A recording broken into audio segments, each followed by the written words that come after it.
because a lot of us were born into that with that image in our heads, in our minds, man. You know? A lot of us were born because of our parents being lied to and believing Esau's bullshit. We were born and raised with that image in our heads, man. All right? And we've been lied to and deceived for all these years, all right? The Lord is slow to anger, and great in power, and will not at all acquit the wicked. The Lord hath his way in the whirlwind and in the storm, and the clouds are the dust of his feet. He rebuketh the sea, and maketh it. Let me see. It says, the Lord is slow to anger, great in power, and will not at all acquit the wicked.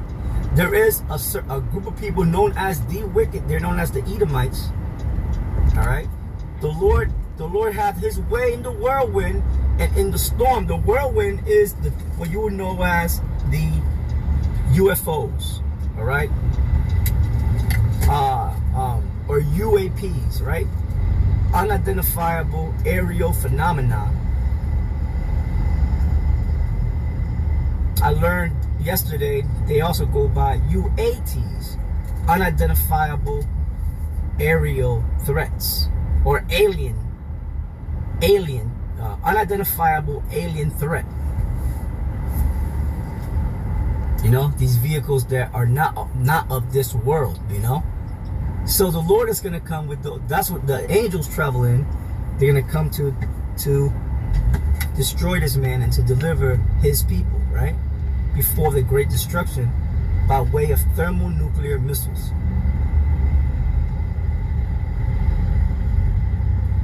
Right? It says, his way in the whirlwind and in the storm, and the clouds are the dust of his feet. And yeah, when there are major storms, earthquakes, and things of that nature, it's the Lord and the angels that are causing this to happen.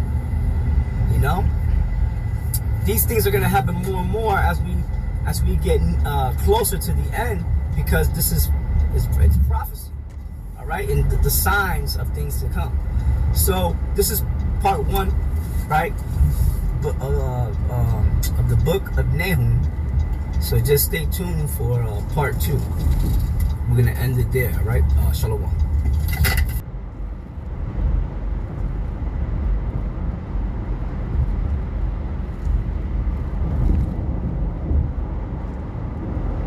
Shalom, Yasharallah. I'd like to begin by saying I want to give all praise, glory, and honor to Yahweh, Bahashem, Yahweh Shai, Bahashem, Rakak, Radash, whom I worship. Double honors to the elder apostles of Great Millstone who taught me this word in sincerity and in truth, and who rule well and are still on the highways and byways pushing his word so that they may receive their crowns of salvation. Salutations be to the hopeful elect that are doing the same. Salutations be to the great cloud of witnesses of Yahshua throughout the world who are witnessing this ministry and are believing and are waiting on Yahweh Shai. May the Lord grant you and your salvation. So this is part 2 of the book of Nahum, chapter 1, and we left off at the 4th verse, but I'm gonna go back to the 3rd verse because I wanted to correct something. You know, dealing with the whirlwinds. I said that the whirlwinds here was representing the UFOs. Really, the whirlwinds is the UFOs are described as whirlwinds, but here it's talking about like like tornadoes and things of that nature. You know, which the UFOs, the chariots of the Lord, cause tornadoes. You know, they cause storms to happen and lightning, and they can strike lightning and stuff like that. So so you know, it kind of all ties in. So I just want to go back to the 3rd verse. The Lord is slow to anger, and great in power, and will not at all acquit the wicked. The Lord hath his way in the whirlwind and in the storm, and the clouds are the dust of his feet. He rebuketh the sea, and... Right, so, you know, it's talking about, like, the storms and tornadoes, and, you know? Like, when this tornado season was that out there in the, what's that, the Midwest or something like that? Man, when you see those like videos of tornadoes, man, it's like, you know, it's for someone to say that the Most High does not exist, man. Those, I think they call it the hand of God. Like whenever you have a you know, like a powerful tornado or earthquakes, stuff like that, I believe they call it the hand of the Most High, category 5. You know, category 5, the hand of the Most High. You know, things like the hand of God. You know, they got this terminology because that's exactly what it is, man. The Most High causing those storms to happen. You know, His rebukes upon the wicked, man. And when you see like videos of those tornadoes, man, it's like they're man, it's amazing. These things, I believe I seen one video where a tornado, I think, picked up a freaking one of those oil tanker trucks and threw it across, you know, threw it miles and miles away and shit. You know, like nothing. Like you just throw a little toy truck across the room. And Esau would say that there is no God, that there is no power, right? But Psalms 14 says, the fool has said in his heart that there is no power, man. You got to be crazy, man.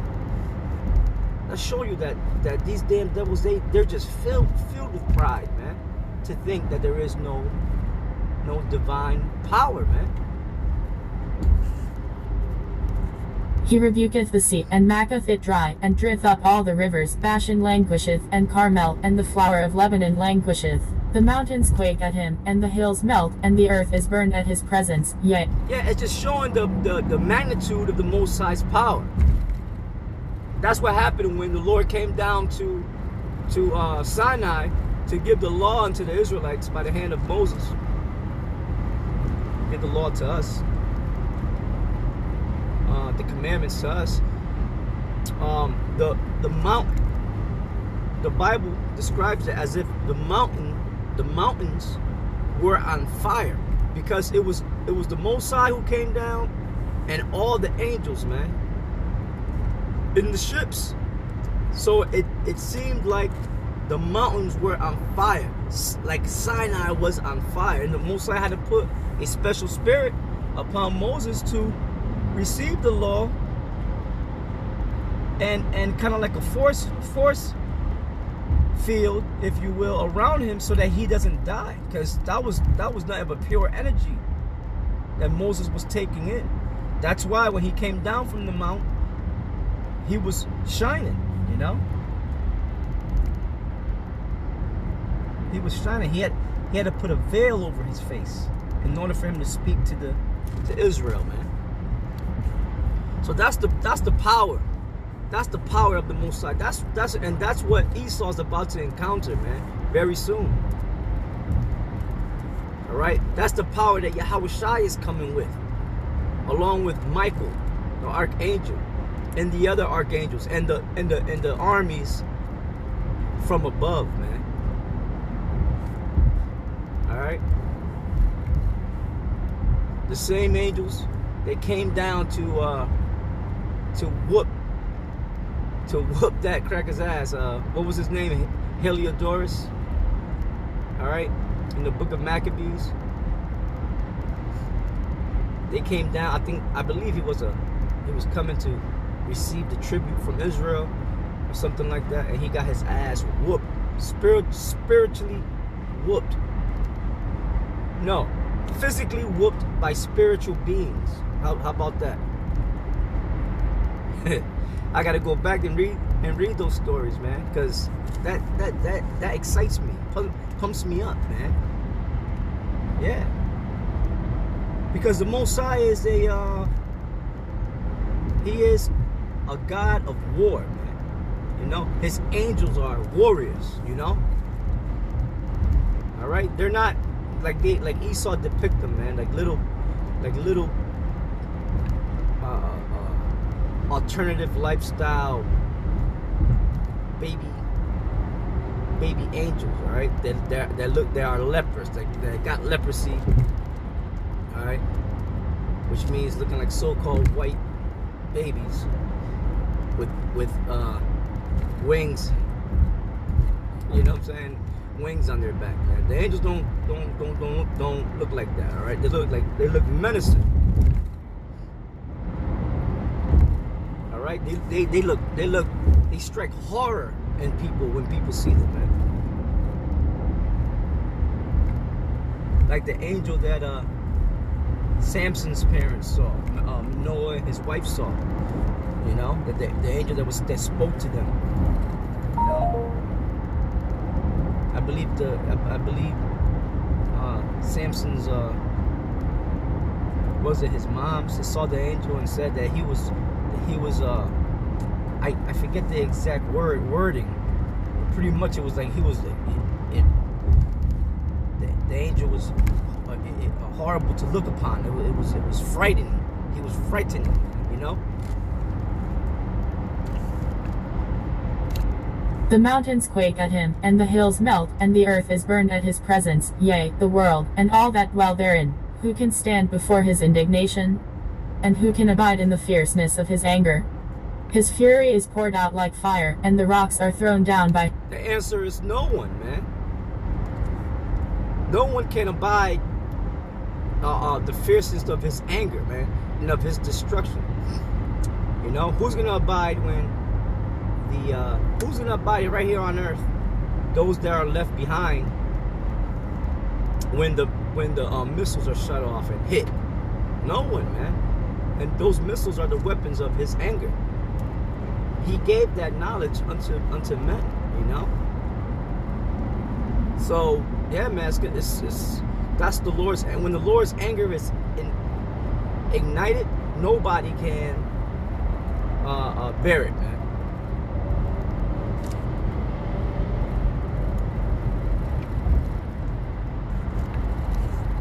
Who can stand before his indignation?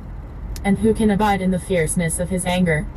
His fury is poured out like fire, and the rocks are thrown down by him. The Lord is good, a stronghold in the day of trouble, and he knoweth them that trust in him. But with an overrunning flood he will make an utter end of the place thereof, and darkness shall pursue his enemies. What do ye imagine against the Lord? He will make an utter end. Affliction shall not rise up the second time, for while they be folded into... Affliction shall not rise up a second time, meaning that Israel is not going to go back into captivity, man. You got Edomites that they believe, they thought when Trump was in office that's what was going to happen. You know, Jake was gonna be put back in slavery. I mean, you got Edomites that are dying for this, man. Put Jake back in slavery, and you know, they despise Jake so much, and they don't even know that these are the people of the Lord, the Israelites, the greatest people to have been created, man.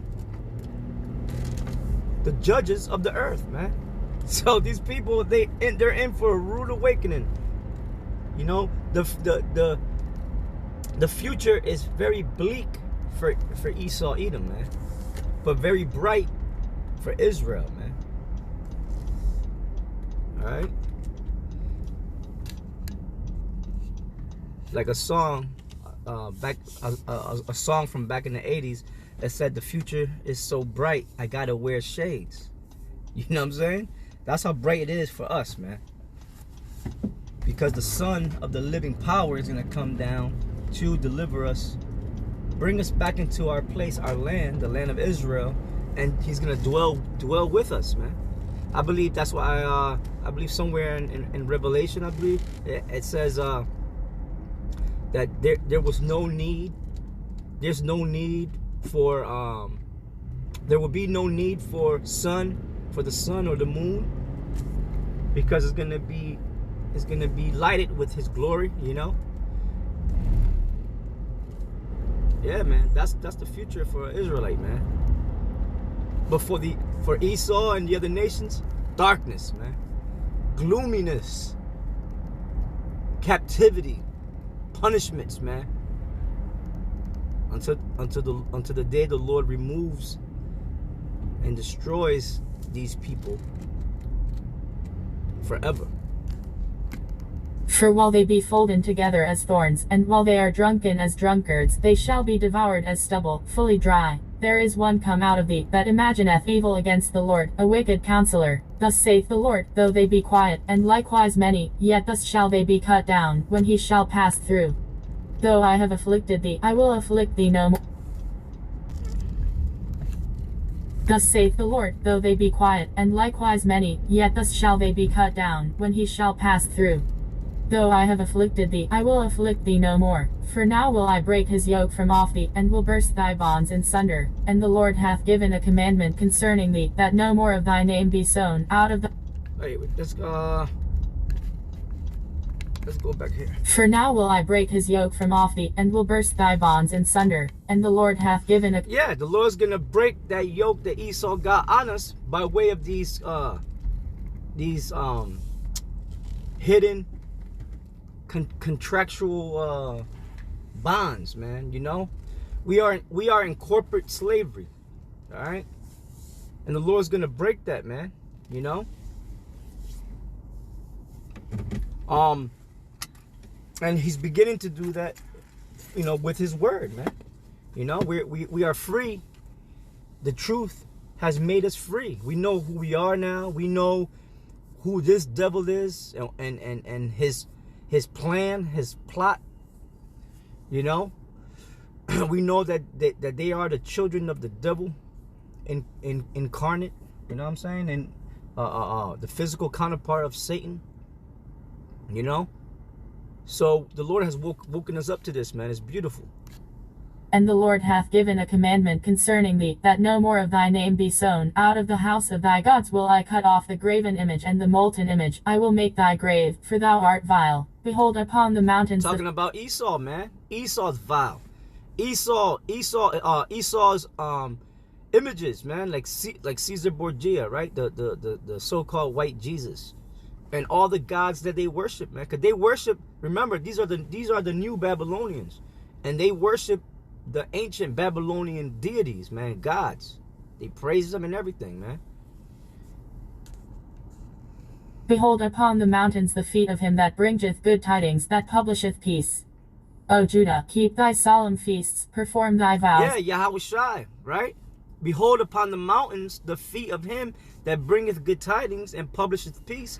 That's talking about Yahushai. St. John the Baptist was the forerunner, preparing the way for Yahushai, right? Bringing good tidings to who? Bringing good tidings to his people, the Israelites, man. Saying that the kingdom of heaven is at hand, and that the Lord is coming to destroy the other nations and put them down under his feet, man. And that we shall reign forever with him, man. That's good tidings.